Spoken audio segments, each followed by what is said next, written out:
নমস্কার, শুরু করছি প্রতিচ্ছবি সংবাদ। কংগ্রেসের সঙ্গে আমাদের আসন সমঝোতা প্রায় হয়ে এসেছে, কিন্তু দু একটা ক্ষেত্রে টুকটাক কথা আছে, সেটাও নিষ্পত্তি করতে হবে।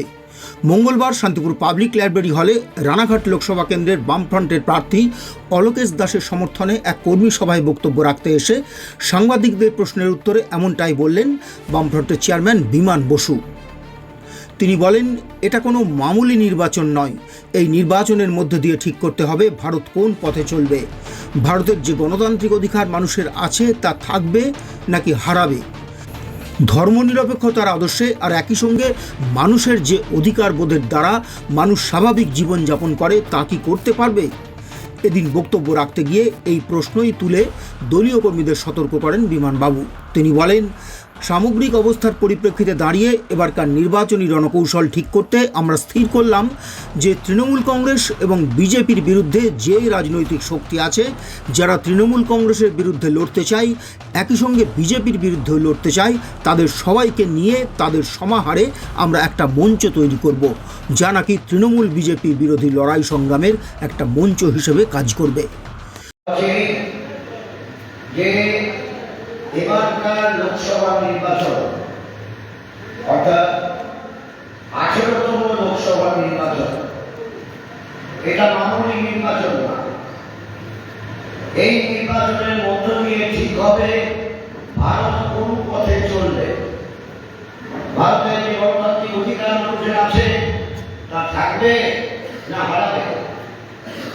ধর্মনিরপেক্ষতার আদর্শ আর একই সঙ্গে মানুষের যে অধিকার বোধের দ্বারা মানুষ স্বাভাবিক জীবনযাপন করে তা কি করতে পারবে না সরকারি নির্দেশে এইসব জিনিস ঠিক হবে।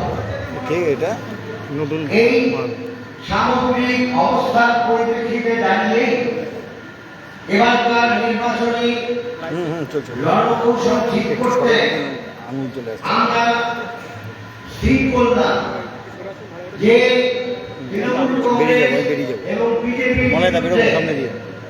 যেই রাজনৈতিক শক্তি আছে, যারা তৃণমূলের বিরুদ্ধে লড়তে চায়, একই সঙ্গে বিজেপির বিরুদ্ধে লড়তে চায়, তাদের সবাইকে নিয়ে তাদের সমাহারে আমরা একটা মঞ্চ গড়ে তুলব, যা নাকি তৃণমূল বিজেপি বিরোধী লড়াই সংগ্রামের একটা মঞ্চ হিসেবে কাজ করবে। আগে কি ছিল? আগে বামফ্রন্ট শুধু লড়াই করত এবং বামফ্রন্টের বাইরে তৃণমূলের বিরুদ্ধে কখনো কথা বলে কখনো বলে না, তারাও আলাদা করে লড়াই করত। তার ফলে তৃণমূল বিজেপি বিরোধী যে শক্তি ছড়িয়ে ছিল তাকে একত্র করা যেত না। আমরা দেখলাম এরপরে দেশের অমঙ্গল হচ্ছে, আমাদের রাজ্যের অমঙ্গল হচ্ছে। মানুষ ব্যাপারটা বুঝতে পারছে না। মানুষেরা বুঝতে পারছে না যে তৃণমূল বিজেপির মধ্যে মৌলিক কোন ফারাক নেই।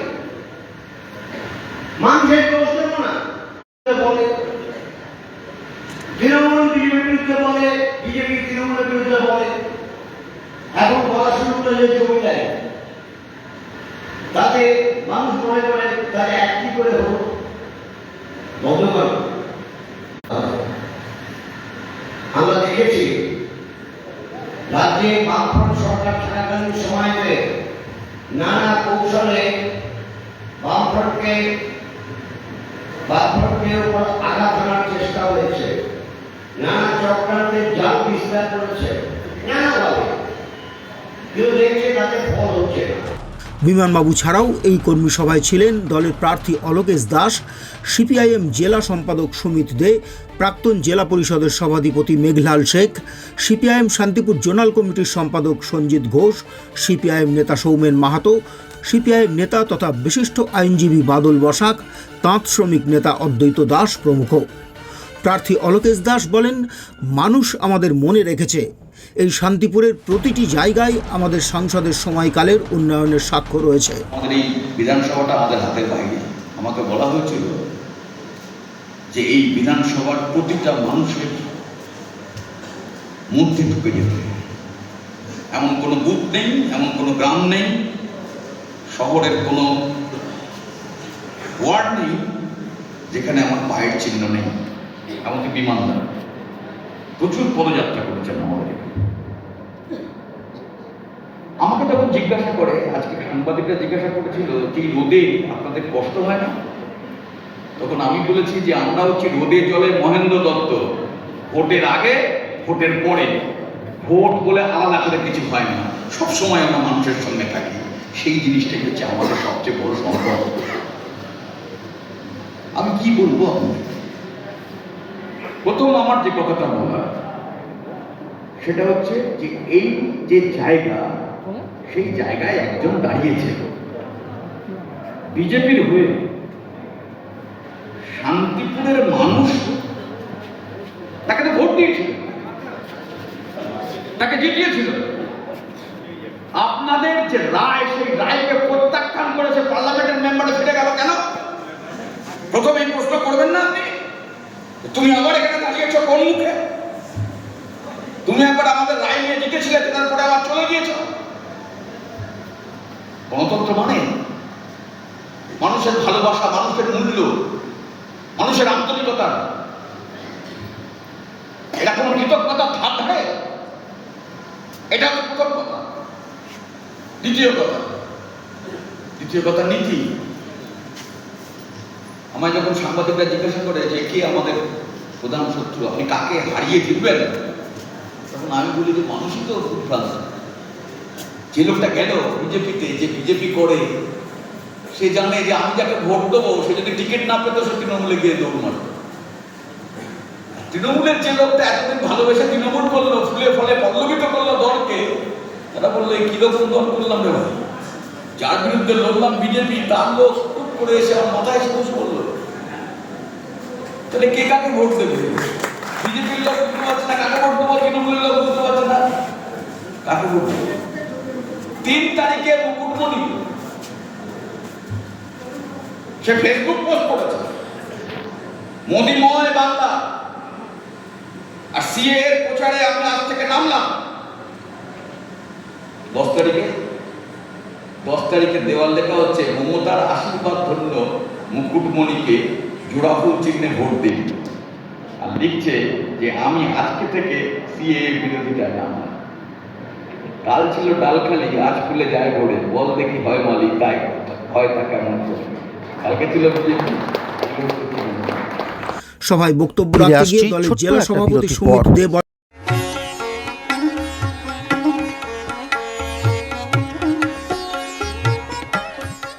বাংলার তাঁতের শাড়ি মানেই জাতীয় পুরস্কারপ্রাপ্ত তাঁত শিল্পী বীরেন কুমার বসাক।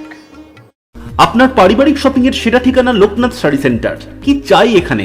পুরুষ, মহিলা ও শিশুদের অফুরন্ত পোশাকের স্টক এখানে পাবেন ন্যায্য ও সুলভ মূল্যে। আমাদের নিত্য নতুন কালেকশন ও পোশাকের গুণমান বাকিদের থেকে তফাৎ করে দেয়। আমাদের ঠিকানা 35 রামপদ সরণি, নিউ সূত্রাগড় স্পোর্টিং ক্লাবের বিপরীত, সূত্রাগড়, শান্তিপুর, নদিয়া। ফোন 9851313734 অথবা 8906142021। Email gopalrai95@gmail.com। সভায় বক্তব্য রাখতে গিয়ে দলের জেলা সভাপতি সুমিত দে বলেন, আমাদের প্রার্থী অলোকেশ দাসের প্রচার তৈরি হয়েছে শান্তিপুর থেকে। 4 জুন ফলাফল বেরোবে। লড়াইয়ের যে অভিমুখ তৈরি হয়েছে, আমরা জয় ছিনিয়ে নিয়ে এসে তা শান্তিপুরের মাটিতে অর্পণ করব।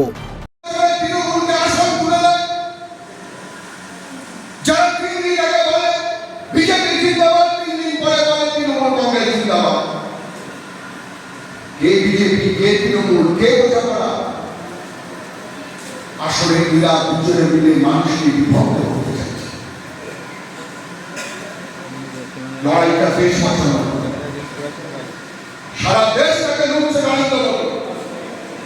আমাদের দেশে 10টা পরিবার, সেই পরিবারের সঙ্গে বোঝাপড়া করে তাদের মুনাফা যাতে তৈরি হতে পারে তার ব্যবস্থা করছে নরেন্দ্র মোদী। ইলেকট্রাল বন্ডের রিপোর্ট বেরিয়ে আসছে, কালকেও বেরিয়ে আসছে। 800 ওষুধের দাম বেড়েছে। গত বছর 12% ওষুধের দাম বেড়েছিল, আর 800 ওষুধের দাম জীবনদায়ী সমস্ত ওষুধ সহ তার দাম বেড়েছে। গতকাল ঘোষণা করেছে ওষুধের দাম নিয়ন্ত্রক সংস্থা। আর দেখা যাচ্ছে ওষুধের কোম্পানিগুলো দিকে দিকে কোটি কোটি শয়ে শয়ে কোটি টাকা তাদের দিয়েছে, 6,000 কোটি টাকার কাছাকাছি বিজেপি পেয়েছে। আর এই সমস্ত কোম্পানিগুলোকে সুবিধা দিয়েছে এবং সমস্ত কোম্পানিগুলোকে মুনাফা করার জন্য তারা ব্যবস্থা নিয়েছে। টাকা দিচ্ছে একদিক থেকে তৃণমূল, শুধু পঞ্চায়েতের ছিল না, তৃণমূল পেয়েছে টাকা।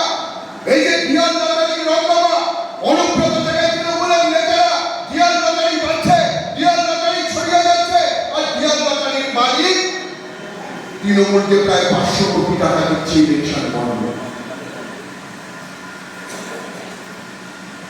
টাকা দাও, আমার কাছ থেকে খাজনা দাও।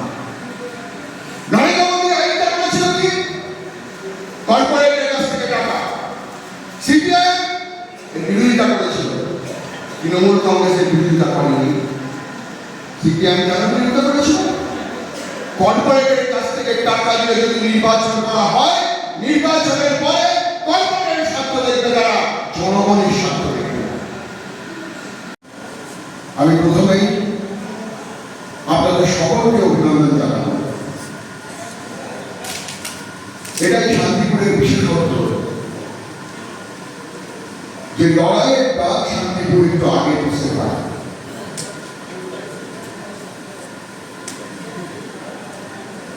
অনেক আঘাত, অনেক ক্ষয়ক্ষতি বিভিন্ন সময় হয়েছে, কিন্তু শেষ পর্যন্ত ঐক্যবদ্ধভাবে প্রতিপক্ষকে পরাস্ত করার জন্য শান্তিপুরের কংগ্রেসরা তার ঐক্যবদ্ধ ভূমিকা গ্রহণ করে। আজকে সাধারণ সভায় আপনাদের উপস্থিতি, আপনাদের মেজাজ সেই দিক নির্দেশ করছে, সেই কারণে আপনাদের অভিনন্দন। কিন্তু অভিনন্দনের পালা সেটা তো কাজ শেষ হয়ে যায়। যেদিনকে আমাদের প্রার্থী হিসেবে কমরেড অলোকেশ দাসের নাম ঘোষণা হল, একটা সাংগঠনিক কাজে কমরেড অলোকেশ শান্তিপুরে ছিলেন। নাম ঘোষণা 10-20 মিনিটের মধ্যে এখানে মিছিল হল, অভূতপূর্ব কংগ্রেসের সাড়া দিলেন এবং কমরেড অলোকেশ দাসের প্রচার শুরু হল এই শান্তিপুরের মাটি থেকে। আগামী 4 জুন গণনা হবে। 4 জুন ফলাফল বেরোনোর পর যে লড়াইয়ের গতি তৈরি হয়েছে, যে অভিমুখ তৈরি হয়েছে, আমরা জয় ছিনিয়ে নিয়ে সেই শান্তিপুরের মাটিতে এটা অবশ্যই অর্পণ করব। তার জন্য এই কথা দিন আপনাদেরকে প্রস্তুতি গ্রহণ করতে হবে। এদিনের কর্মী সভাকে ঘিরে বাম কর্মী সমর্থকদের মধ্যে ব্যাপক উৎসাহ চোখে পড়ে। ভিড়ে ঠাসা লাইব্রেরি হলে পুরুষ কর্মীদের পাশাপাশি মহিলাদের উপস্থিতিও ছিল লক্ষণীয়। সভায় সাংবাদিকদের প্রশ্নের উত্তরে বিমানবাবু বলেন, কংগ্রেসের সঙ্গে আসন সমঝোতা আমাদের প্রায় হয়ে এসেছে, কিন্তু 2-1টা ক্ষেত্রে টুকটাক কথা আছে, সেটাও নিষ্পত্তি করতে হবে, আমাদের নিজেদের মধ্যেও নিষ্পত্তি করতে হবে। তিনি বলেন, 5 তারিখের মধ্যেই আমরা ঘোষণা করব, আপনারা জানতে পারবেন। এবারকার লোকসভা নির্বাচনে আমরা যেভাবে বিজেপি এবং তৃণমূল বিরোধী শক্তিরকে একাট্টা করতে চাইছি, সেই একাট্টা করতে পারলে অবশ্যই আমরা উভয় অপশক্তিকে পরাস্ত করতে পারব। আপনারা কংগ্রেসের সঙ্গে আমাদের আসন সমঝোতার কি এখানে বলবার সময় আসন সমঝোতা কংগ্রেসের সঙ্গে প্রায় হয়ে এসছে, একটু 2-1টা ক্ষেত্রে টুকটাক কথা আছে, সেটা নিষ্পত্তি আমাদের করতে হবে। আমাদের নিজেদের মধ্যেও যা আছে তারও নিষ্পত্তি করতে হবে এবং তারপর আজ হচ্ছে 2 তারিখ, 3, 4, 5 তারিখের মধ্যে দেখি আমরা ঘোষণা করি। সার্বিকভাবে কি ভাবে হচ্ছে কি হচ্ছে না 5 তারিখে বুঝতে পারবো। বল আশা করছি তৃতীয় শক্তির উত্থান আমরা করতে পারবো। হ্যাঁ, নিশ্চয়ই বলবেন। টানাহেঁচড়া করছেই না কেন? টানাহেঁচড়া করা তো উচিত না। এটা একটা গোষ্ঠী, তার সঙ্গে কেন ঝামেলা করবে? আমরা তো ঝামেলা করি না। সিএ নিয়ে কি বললাম তো, সিএ মানে 2019-এ পাশ হয় লোকসভায়। 2019-এ পাশ হলে পর 2 বছরের মধ্যেই রুলস রেগুলেশন করা উচিত ছিল, তাহলে দাঁড়াই কি, তাহলে 21-এর মধ্যে হয়ে যেত। তা না করে 24-এ নির্বাচনের আগে 23 সালেতে শেষ দিকে ওরা ঘোষণা করলো, মানে রুলস রেগুলেশন অ্যামেন্ডমেন্ট অ্যাক্টে রুলস রেগুলেশন ঘোষণাটা আগেই করতে পারতো, নির্বাচনের আগে ঘোষণা করলো কেন? ভোটের আগে কি মানুষকে ভয় দেখানোর জন্য, মানুষকে ভয় দেখানোর জন্য, মানুষ যাতে ভয় না পায় তাই আমরা বলছি। বর্তমানে যিনি তৃণমূলের প্রার্থী হয়েছেন তিনি বারবারই বলছেন উনি পদত্যাগ করবেন, তো অনেক দিনই হয়ে গেল, সময়ের অজুহাত দিচ্ছেন, কি বলবেন আপনি? মানে আমি যে কথাটা বললাম, তৃণমূল আর বিজেপি তাদের ঘর ওয়াপসি খুব সহজেই হতে পারে। বিজেপি সম্পর্কে তৃণমূল বলে যে ওরা একটা ওয়াশিং মেশিন, ওরা একটা ওয়াশিং মেশিন। আচ্ছা, যে নাকি বিজেপি থেকে তৃণমূলে আসছে সে কি তাকে কি বলা হবে? ওয়াশিং মেশিনে ধোয়া হয়েছে তো তৃণমূলের ওয়াশিং মেশিনে, সেটা জানতে চাই। একে অপরের পরিপূরক, সময় একে অপরের পরিপূরক। Thank you. ইলেকট্রিক বন্ডের ব্যাপারে একটু বলবেন। কি বলবো, ইলেকট্রাল বন্ড নেওয়ার ফলে এই তো কাল থেকে জীবনদায়ী সমস্ত ওষুধের দাম বাড়লো, কারণ ওষুধ কোম্পানি একেবারে গাদা গাদা টাকা দিয়েছে, চুক্তি করা আছে, একটু পরে করবে, এক্ষুনি করবে না, সময় নাও, সময় নিয়েছে, তারপর বাড়িয়েছে। সব ক্ষেত্রেই এরকমই হচ্ছে, সব জিনিসের দাম বাড়বে। আর ইলেকট্রাল বন্ডে বিজেপি হাজার হাজার কোটি টাকা, কিন্তু দ্বিতীয় হয়েছে তৃণমূল। কংগ্রেস তো দ্বিতীয় না, কংগ্রেস তৃতীয় না, পরে দেখা গিয়েছে কংগ্রেস দ্বিতীয়, তৃণমূল তৃতীয়। সেটা আমি জানি না, আমি যা দেখেছি তাতে প্রথমবার বেরিয়েছিল। হ্যাঁ, আর বিজেপির ক্ষেত্রে আরেকটা জিনিস বলা হচ্ছে, সেটা হচ্ছে অলোকেশবাবু দাঁড়িয়ে নাকি গতবার যে বামের ভোট বামে ছিল, রামে গিয়েছিল, সেটা নাকি এবার থাকবে, তার ফলে তাদের মার্জিন কমবে, অর্থাৎ বিজেপির নাকি জয়ের মার্জিন কমবে, কি বলবেন? আমি বলছি আমাদের ভোটাররা যেভাবে বুঝতে না পেরে অত্যাচারিত হয়ে তৃণমূল থেকে মুক্তি পাওয়ার জন্য বিজেপিকে ভোট দিয়েছিল, তারা সেই ভুল আর করবে না। তার মানে এবারে তারা সিপিএমের সাথে তৃণমূল বিরোধী, বিজেপি বিরোধী ভোটই করবে। ঠিক আছে, থ্যাংক ইউ। আপনার পারিবারিক শপিং এর সেরা ঠিকানা লোকনাথ শাড়ি সেন্টার। কি চাই এখানে? পুরুষ, মহিলা ও শিশুদের অফুরন্ত পোশাকের স্টক এখানে পাবেন ন্যায্য ও সুলভ মূল্যে। আমাদের নিত্য নতুন কালেকশন ও পোশাকের গুণমান বাকিদের থেকে তফাৎ করে দেয়।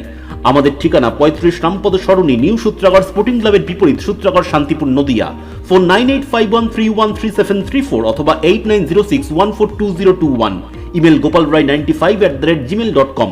Shrikrishna health care nursing home চক্ষু বিভাগে এখন প্রতি মঙ্গলবার দুপুর 1:30 থেকে বসছেন শান্তিপুর হাসপাতালের বিশিষ্ট I surgeon doctor PK Das. এছাড়াও প্রতি সপ্তাহের বুধ, বৃহস্পতি ও রবিবার মাত্র 50 টাকায় বিশিষ্ট অপটোমেট্রিস্ট দ্বারা চক্ষু পরীক্ষা করা হয়। সুলভ মূল্যে অত্যাধুনিক লেন্সের দ্বারা ছানি অপারেশনের ব্যবস্থাও রয়েছে আমাদের এখানে। আমাদের ঠিকানা গোডাউন পাড়া, শান্তিপুর স্টেশনের সন্নিকটে, শান্তিপুর, নদিয়া। কল অথবা হোয়াটসঅ্যাপ 6294407313। প্রতিচ্ছবি সংবাদ।